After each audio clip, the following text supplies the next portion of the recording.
চলো আজকে তোমাদের সাথে ঝটপট করে একটা মিনি ব্লগ শেয়ার করে নিই। তো আজকে তো বাড়িতে এসেছিল আমাদের নাড়ু কাকু, মানে যে যার কাছ থেকে আমরা বরাবর বাড়িতে শাড়ি নিয়ে থাকি। তো দেখো কত শাড়ি নিয়ে এসেছে।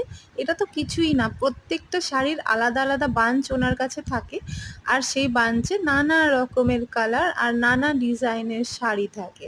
তো আমরা তো শাড়ি কিনতে বসে গেছি, কারণ সামনেই পুজো, আর তো দেরি করলে চলবে না, তাই না? আর তো মাত্র 15টা দিন।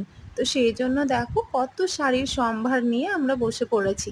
তো এখান থেকে বেছে বেছে আমরা এই কয়েকটা শাড়ি পছন্দ করেছি। এখানে 6টা শাড়ি আছে, সেই 6টা শাড়ি মায়ের আর আমার।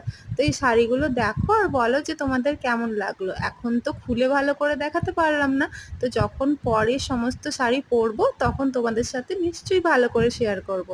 আজকের মিনি ব্লগ এই পর্যন্তই। তো টাটা, বাই বাই। ভালো লাগলে লাইক করে দিও।